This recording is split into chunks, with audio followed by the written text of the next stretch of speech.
Less than 1 year ago, I made the video that you see on your screen right now. And in that video, I said that you could pretty much throw a dart at any of the cryptocurrencies in the top 10 to 50 cryptos, and you would likely make some serious gains in the upcoming bull run. Now, 10 months later, let's take a look at what has happened. Bitcoin in this video was $18,800, currently sitting at $60,000. In this video, Ethereum was $574, currently sitting at $3,800. XRP was at 50 cents, currently sitting at $1.13. So not a major gain, but we know why. Let's take a look at Polkadot at $4.84, one of the top picks that I said coming up for the year, currently at $40, and BNB at $28, currently sitting at $465. And in this video, I made it clear that had you purchased BNB just a few months before that, you would have been able to get it for $2. And prior to that, just mere cents when it launched on Binance. Now, this is the same as me telling you that if my grandmother had wheels, she would have been a bike. This information is absolutely useless to you. There's nothing to prove here. There's nothing to say that, oh, if you had purchased this, you would have been a millionaire. When people are boasting and flexing about their Bitcoin gains, saying that if you had purchased it 10 years ago, you would have had 1 million trillion billion% gains in Bitcoin. Had you known about Bitcoin? No. Did you know anyone else investing in Bitcoin? No. So that does not matter. This information is absolutely useless to you now. What is important is what is coming up in the future. What do you purchase now? What do you get into to make gains in the upcoming potential next leg of the bull market? And the reason that we say that is that Bitcoin is a mere 8% from prior all-time highs that we had back in May, meaning that it's very likely we flip this all-time high, turn it into support, and make a run for new all-time highs as we head into the end of Q4 this year. Perhaps that doesn't happen and maybe the bull run is even extended, but either way, the gains are still there to be made. But one thing you need to remember, that these gains that I've just shown you, these 200x's out of BNB, these 100x's out of Cardano, are not what you should expect now. You have to remember the risk is higher and the reward is lower. But there are still opportunities out there to make some gains. And the reason that I say this is that towards the end of the bull run, the gains come faster in terms of the parabola or the move up. So for example, let's take a look at Bitcoin. During this run up, this was a period of 148 days. And in that period, we had a gain of 142%, right? However, from that point to the peak, it was 114 days, and we had a gain of 171%. So the gains come faster, and they come in a shorter period of time. So you need to be prepared to take profits, and you need to be prepared to exit the market. Because if you aren't, you will ride this up, and you will lose everything you've put into the market. So what do we look for? How do you know what to purchase and what to buy? Now, there's a few categories of coins that we have to pay attention to. Of course, there are the blue chips, which are the major cryptocurrencies that you see on your screen right now. These are the cryptos that are in the top 10, top 20, the ones that major hedge funds and major crypto funds are investing in. These are the coins that you probably see the most online, the most searched for, the most videos around. These are the coins that you should be looking at if your risk is not that high. If you're not ready to play the proverbial shitcoin casino, you need to look at these cryptocurrencies because these have true use case and true fundamentals behind them, meaning that, besides, of course, perhaps Dogecoin, meaning that the value of these coins are not purely based on speculation. For example, Ethereum is probably one of the largest financial networks in the world. There's an underlying value, an underlying reason that the value of Ethereum is currently $3,800. It's because people are using it, people are minting NFTs on it, people are making transactions, people are building dApps on this. The same goes for Solana, the same goes for Cardano, the same goes for Polkadot. These are all underlying ecosystems that other projects and other networks are built on top of, meaning that the value is there. The value is a fundamental value. However, we look at something like Dogecoin, we look at something like Litecoin, we look at something like Shiba Inu. Litecoin was a joke. Shiba Inu and Dogecoin. These are purely based on speculation and hype. There's no true network value there. There's no true use case. They are meme coins and they are serving their purpose as meme coins. People are buying into it as a form of hype. They're buying into it as a form of community. The same reason that people buy NFTs. Buying a CryptoPunk doesn't necessarily mean that you're going to use that CryptoPunk. Of course, there are NFTs with utility and use case, but most NFTs are based on speculation. very much like the real world. People buy into brands, they buy expensive clothing, they buy that because they want to be associated and they want to be aligned with that brand, and they believe that it has that value. Therefore, they speculate on it and give that item or that brand that value. Now, these are the things you need to differentiate between. Do you have a use case behind the token, or are you speculating on the value just like all the other speculators out there? Now, if you don't have a high risk, you want to buy these with underlying value, sit on them and watch them go up over time. Now, if you have a bit more risk, or perhaps you do like to take on advanced risk, look at something like Dogecoin, Shiba Inu, all of these sort of meme coins. Now, I'm not saying you should buy into these. I'm saying that if you do want to play the casino, because that's exactly what it is, that's what you should look at. Then we move down the list and we look at the rest of the cryptocurrencies. Look at something like Polygon. That is also another protocol that is being used. The value moving through this network is tremendous, meaning that the value of this item or this project will go up, as we've seen today with a rise of 23% with the announcement that possibly, or Yearn Finance, will be integrating Polygon. So there's value that's going to come into the ecosystem there. Now, if you have no idea what I just said, if you don't understand what I just said, then you shouldn't be investing in this. I get people ask me every single day, hundreds of tweets, people asking, Sheldon, what do you think of this coin? What are your thoughts on this? What are your thoughts on that? My thoughts do not matter. Do not listen to me. Do not listen to my opinion on these coins, and you shouldn't listen to the opinion on any other cryptocurrency influencer either about what coins you think are important, especially if they're further down the list, especially if they're lower cryptocurrency, lower caps. All we're doing is we're bringing these cryptos to your attention, and then you have to go and look into them yourself. If you don't understand the tech behind them, if you don't understand what's happening, don't invest, because you're literally gambling your money away. You're throwing it into a casino. And the reason that I say that is because I will get people who message me asking, have you seen this cryptocurrency, X coin or whatever it is, random cryptocurrency? Do not invest in whatever I just said. And I'll go look at it, and it's coin rank 953 or something, right? If it is that ranked, if it's that low, and you don't know what it is, and you don't know the tech behind it, and you don't know why it has value, so you have to ask somebody else's opinion on it, do not invest in it, because you are not special finding these microcap cryptocurrencies unless you understand the tech. There are developers out there, there are investors who have been doing this day in and day out and know way more than you.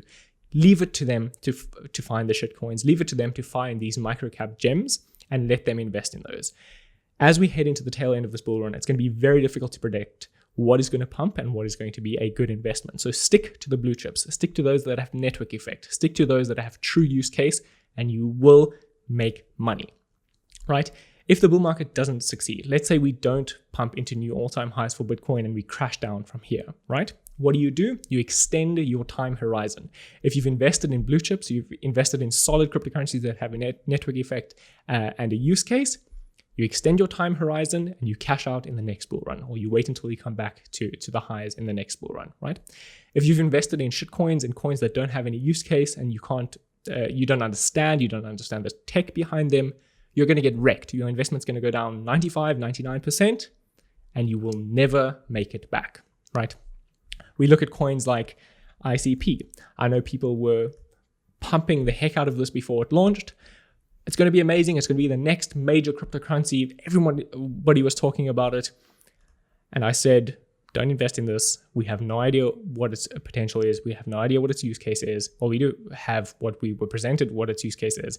But no one had actually used it, right?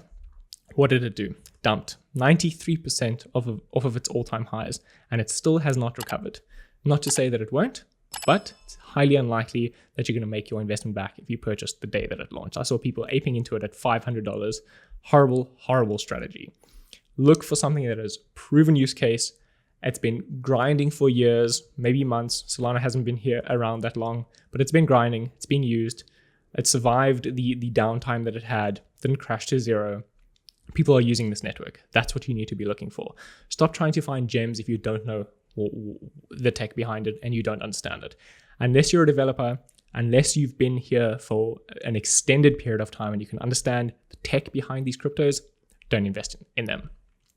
Then the next thing we need to look at is, what is the potential? How do we know which one's going to pump? How do we know when it's going to pump? What are we looking for? So the first thing you need to do is you have to understand what will make said project better, right? There's nothing that will make Bitcoin better than it currently is as a store of value. It's working exactly as what it is. So news events, such as an upgrade, a Taproot upgrade, Lightning Network, so on, will have some effect on Bitcoin, but it's not going to pump it to $500,000. Bitcoin has done what it needs to do. That's it, right? Ethereum, what do we have? Ethereum 2.0 coming out. That's a potential major catalyst for growth, right? But perhaps people are waiting to cash out at that point. So what do? You buy the rumor, you sell the news. You buy leading up into ETH 2.0. If it dumps, buying back lower. If it doesn't dump and it pumps, buy back in higher, but you've minimized your risk. We look at something like Polkadot, which has been pumping over the past few weeks. Why? In anticipation of parachain auctions. Now I see many other YouTubers talking about parachain auctions are coming for Polkadot. What does that mean? Do you know what parachain auctions are? You see it on Twitter, you see people talking about parachain auctions. It's going to pump Polkadot. Why? Why is it going to pump it? Do you know? Is it just a news event? Is it just going to be a news event that pops up and surpasses? No. See, the tokenomics behind Polkadot are very important. Projects have to secure a parachain slot by bonding DOT or bonding KSM or whatever Polkadot project you're looking at that is trying to secure a parachain auction. What does that do? It drives up the fundamental demand for DOT, the token itself, therefore driving up the value of the DOT token. So there's a fundamental use case behind the token that is driving the value up. Now, will it be sustained? Who knows? Maybe they dump after parachain auctions, they don't need their DOT or whatever happens. Projects that don't secure parachain slots are done and they sell their DOT, right? Look at something like Terra. Why will Terra go up? What is driving its value? Is it speculation? Sure, to some extent. People buying Luna, staking it, holding it, aligning themselves with the project. But what drives the value up? It's the stablecoin UST behind it, right? The Terra ecosystem basically depends on stablecoins behind the scene. When demand for UST goes up, not USDT, that is Tether, UST, which is the Terra stablecoin, every time somebody mints UST or demand for UST increases, an equivalent amount of Terra is burnt, right? So what does that mean?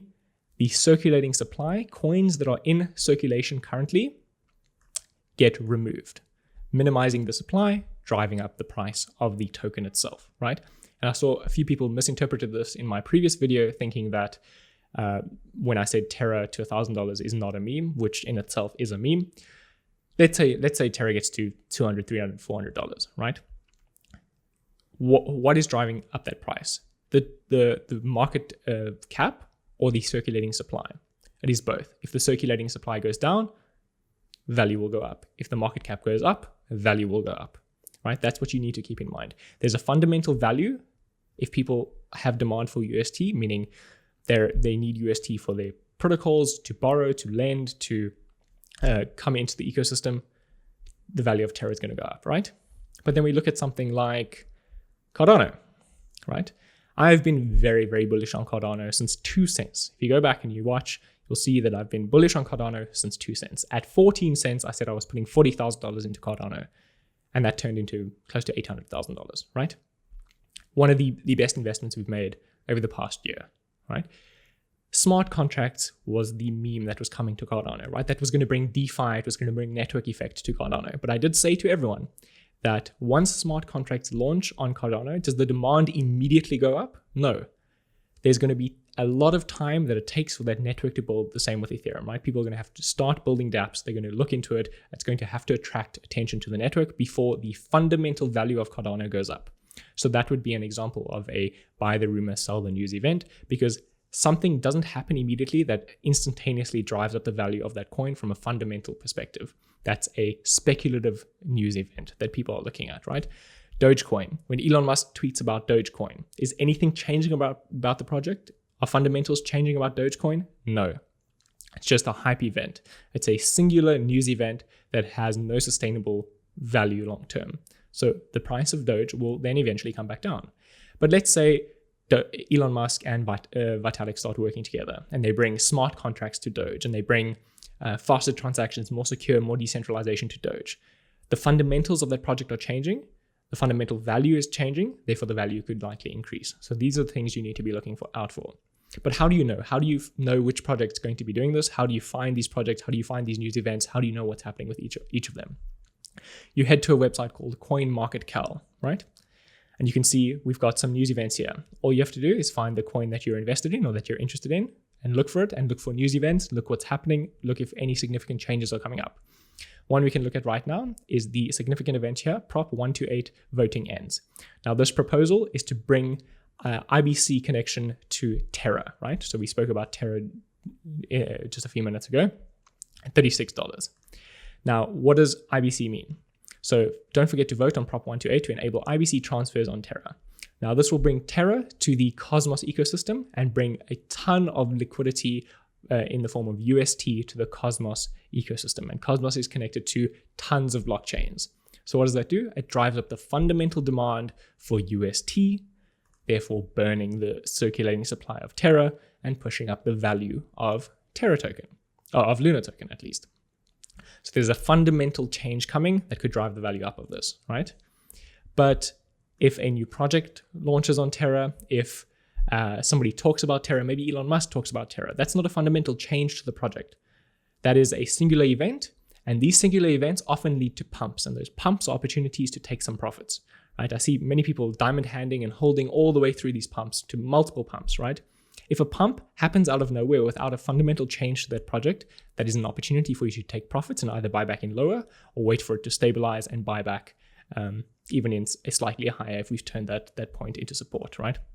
We can use this as an example. Let's open Dogecoin, open up the chart, and look at the history, right? Please may you show the entire chart, Dogecoin. So we had multiple pumps out throughout the year for Doge, right? Whether it was Elon Musk talking about it, tweeting about it for the first time, there's always a time where it'll pump and it'll stabilize or come back down, right? So this is a pump, an opportunity to capitalize, take some profits, wait for it to stabilize again, and then enter back in. The same thing happened back here. Let's go slightly further back. A pump, and it will come back down. Never FOMO into a pump. If there's no fundamental change to what is happening in the project, you will make money in the long term.